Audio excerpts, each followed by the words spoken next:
Hello, જય શ્રી કૃષ્ણ. કેમ છો બધા? આઈ હોપ તમે બધા મજામાં હશો. આજે તમારી સાથે શેર કરીશ ફરસી પૂરીની રેસીપી નવી ટ્રીક સાથે. તો ચાલો પૂરી બનાવવાનું સ્ટાર્ટ કરીએ. અહીંયા હું 3 કપ મેંદાનો લોટ લઈ રહી છું. તમે મેંદાની જગ્યાએ આ પૂરી ઘઉંના લોટથી પણ બનાવી શકો છો, તો પણ ખૂબ જ સરસ ફરસી બનશે. તો અહીંયા અત્યારે હું ઘઉંનો લોટ નથી લઈ રહી, બિલકુલ એકલા મેંદાના લોટની જ બનાવી રહી છું. તો 3 કપ મેંદામાં આપણે 1 થી 1.5 ટેબલ સ્પૂન જેટલું આખું જીરું નાખી દઈશું. જીરું થોડું શેકીને નાખવાનું છે ફ્રેન્ડ્સ, એનાથી પૂરીમાં ખૂબ જ સરસ ફ્લેવર આવશે. અને એની જ અંદર 1 ટેબલ સ્પૂન જેટલો મરી પાવડર અને સ્વાદ અનુસાર મીઠું નાખી દઈશું. અહીંયા મેં એક વઘારિયું લઈ લીધેલું છે. વઘારિયાની અંદર આપણે 3 ટેબલ સ્પૂન જેટલું પાણી ગરમ મૂકી દઈશું. ગેસની ફ્લેમને એકદમ મીડિયમ અથવા તો એકદમ સ્લો રાખવાની છે. ને પાણીની અંદર આપણે 3 થી 4 ટેબલ સ્પૂન જેટલું, જે પ્રમાણે તમે મેંદાનો લોટ લીધો હોય એ પ્રમાણે આપણે ઘી લેવાનું છે. તમે આમાં ઘીની જગ્યાએ તેલનો યુઝ પણ કરી શકો છો, પણ ઘીથી એનો ટેસ્ટ ખૂબ જ સરસ આવશે અને તમારી પૂરી ખાવામાં એકદમ જ ફરસી બનશે. તો મેં અહીંયા 3 ટેબલ સ્પૂન જેટલું ઘી લીધેલું છે. ઘીને આપણે એકદમ સરસ રીતે મેલ્ટ થઈ જવા દેવાનું છે, અથવા તો તમે મેલ્ટ કરેલું ઘી લેતા હોય તો 4 થી 5 ટેબલ સ્પૂન જેટલું લેવાનું છે. મને પાણી ઓછું લાગી રહ્યું હતું, તો હું 1 ટેબલ સ્પૂન જેટલું પાણી ફરીથી ઉમેરી દઉં છું. અને અહીંયા આપણે 3 થી 4 ટેબલ સ્પૂન જેટલો રવો લેવાનો છે. રવો તમારી પાસે બારીકવાળો હોય કે મોટા દાણાવાળો હોય, બંને ચાલશે. તમે જે અવેલેબલ હોય અત્યારે એ લઈ શકો છો. ને રવાને આપણે સરસ રીતે સ્પૂનની મદદથી એમાં મિક્સ કરી દઈશું. તમે થોડી જ વારમાં 2 મિનિટમાં આપણો રવો બધું જ પાણી ઓબ્ઝર્વ કરી લેશે. ને જો જરૂર લાગે તો તમે ઉપરથી 1 થી 2 ટેબલ સ્પૂન જેટલું પાણી નાખી. ગેસની ફ્લેમને એકદમ સ્લો રાખવાની છે અને 2 થી 1.5 મિનિટ સુધી એને આપણે સરસ રીતે કૂક કરી લઈશું. આ રીતે તમે એકવાર આ ટ્રીકથી પૂરી બનાવશો તો તમારી પૂરી ખાવામાં એકદમ જ સોફ્ટ બનશે અને ખૂબ જ સરસ ટેસ્ટી લાગશે. તો એકવાર આ રીતે જરૂરથી ટ્રાય કરજો. મને થોડું પાણી ઓછું લાગી રહ્યું હતું, રવો બધું પાણી ઓબ્ઝર્વ કરવા લાગ્યો હતો, એટલે મેં ફરીથી 1 ટેબલ સ્પૂન જેટલું પાણી નાખેલું છે. અને તમે જે પ્રમાણે પૂરીનો લોટ લીધો હોય મેંદાનો, એ પ્રમાણે તમારે રવો નાખવાનો છે. મેં અહીંયા 3 કપ જેટલો લીધેલો હતો લોટ, એટલે મેં અહીંયા 3 થી 4 ટેબલ સ્પૂન જેટલો રવો નાખેલો છે. તો સરસ રીતે આપણે એને મિક્સ કરતા જઈશું અને સરસ રીતે 2 મિનિટ સુધી કૂક કરી લઈશું. એકદમ સરસ ફ્લેવર આવવા લાગે, સુગંધ આવવા લાગે એટલે ગેસની ફ્લેમને બંધ કરી દઈશું આપણે. તમે જોઈ શકો છો પાણી ઓબ્ઝર્વ થઈ ગયું છે અને આપણું ઘી પણ ઉપર આવી ગયું છે. તો હવે આપણે ગેસની ફ્લેમને બંધ કરી દઈશું અને આ મિશ્રણને આપણે લોટમાં મિક્સ કરી દેવાનું છે.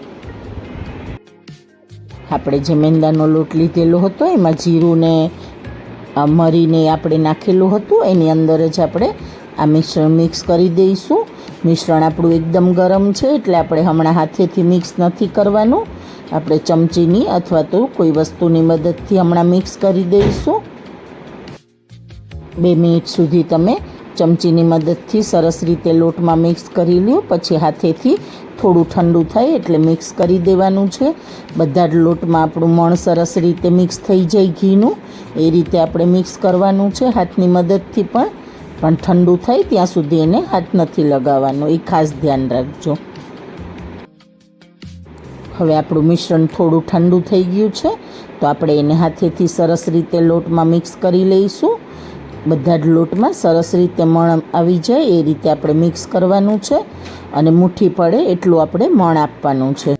પણ આપણે સરસ રીતે મિક્સ કરી દીધું છે. બધા લોટમાં એક સરખું મણ અપાઈ ગયું છે.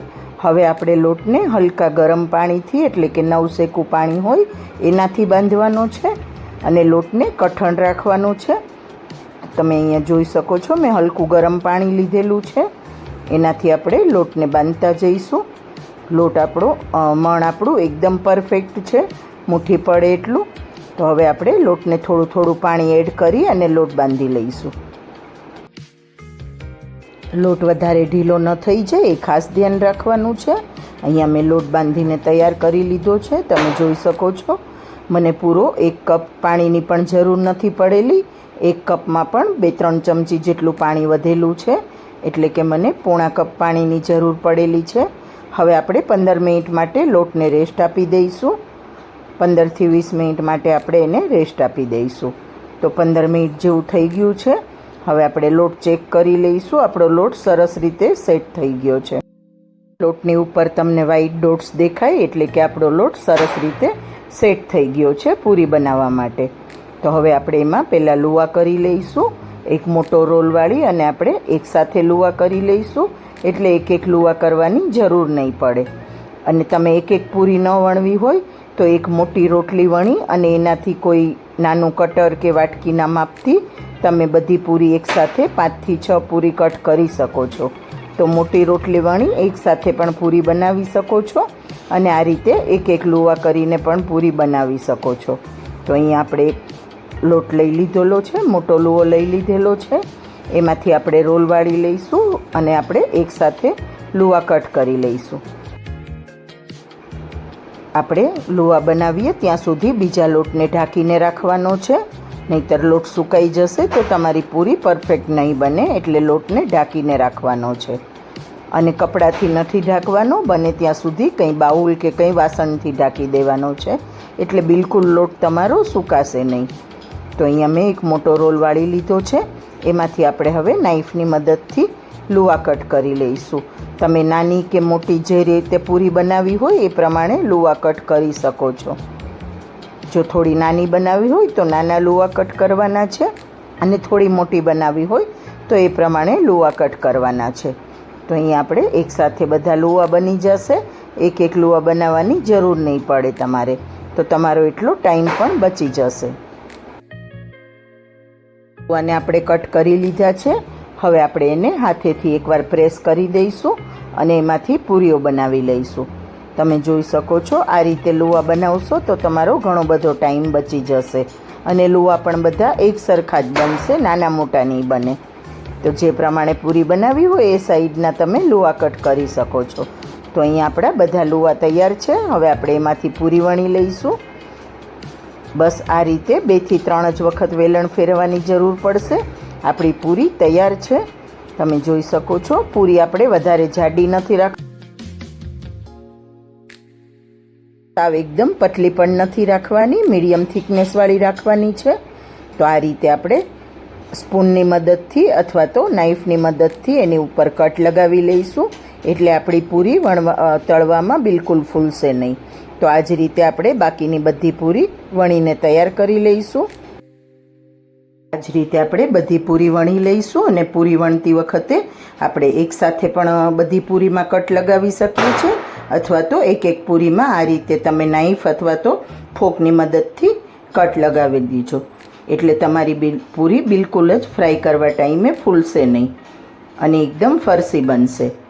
જો મારા વિડીયો અને મારી રેસીપીઓ તમને ગમતી હોય તો મારી ચેનલને સબસ્ક્રાઈબ જરૂરથી કરજો ને વિડીયોને લાઈક, શેર અને કોમેન્ટ પણ જરૂરથી કરજો. ને જો મારા વિડીયો તમે ફેસબુકમાં જોઈ રહ્યા હોય તો લાઈક અને ફોલો જરૂરથી કરજો ફ્રેન્ડ્સ. અને તમે કોઈ નવી રેસીપી જોવા માંગતા હોય તો એ પણ મને કોમેન્ટ બોક્સમાં જણાવી શકો છો. હું મૂકવાની જરૂરથી ટ્રાય કરીશ. તો અહીંયા આપણી બધી પૂરી વણીને તૈયાર થઈ ગઈ છે. આપણે તેલને ચેક કરી લઈશું. તેલ પણ આપણું સરસ ગરમ થઈ ગયું છે. તો એકવારમાં કઢાઈમાં જેટલી પૂરીઓ આવશે એટલી આપણે 4થી 5 પૂરી એકસાથે તળી લઈશું અને ગેસની ફ્લેમને મીડિયમ ટુ સ્લો રાખવાની છે. પૂરી એની જાતે ઉપર આવી જાય પછી આપણે એને બીજી બાજુ પલટાવી લઈશું અને લાઇટ ગોલ્ડન બ્રાઉન કલર આવે ત્યાં સુધી એને ફ્રાય કરી લઈશું. આ પૂરીને તમે મહિનાથી 1.5 મહિના સુધી સ્ટોર કરીને પણ રાખી શકો છો અને તહેવારોમાં એકવાર આ રેસીપી જરૂરથી ટ્રાય કરજો. આ ટ્રીકથી તમે એકવાર પૂરી બનાવશો તો તમારી પૂરી એકદમ જ ફરસી બનશે અને તમે મહિના દિવસ સુધી સ્ટોર કરીને રાખશો તો પણ બિલકુલ નરમ નહીં પડે. તો તમે જોઈ શકો છો આપણી પૂરી આપણે બીજી બાજુ પલટાવી લીધી છે. આ જ રીતે સરસ રીતે ગોલ્ડન બ્રાઉન થઈ જાય બંને સાઈડથી ત્યાં સુધી આપણે એને ફ્રાય કરવાની છે. આ પૂરીને ફ્રાય કરવામાં બિલકુલ સમય નથી લાગતો વધારે. ફક્ત વણવામાં જ તમારે ટાઈમ આપવાનો છે, તળવામાં બિલકુલ ટાઈમ નહીં લાગે વધારે. મીડિયમ ગેસની ફ્લેમ પર તમે તળશો તો તમને 1.5 થી 2 મિનિટ જેવો સમય લાગશે. અને એ તમારા પર છે કે તમે એકસાથે કેટલી પૂરીઓ કઢાઈમાં નાખેલી છે. તો ગેસની ફ્લેમને મીડિયમ ટુ સ્લો રાખવાની છે. તમે જોઈ શકો છો આપણી પૂરી સરસ રીતે ફ્રાય થઈ ગઈ છે. તો આપણે એને કાઢી લઈશું અને આ જ રીતે આપણે બાકીની બધી પૂરી પણ ફ્રાય કરી લઈશું.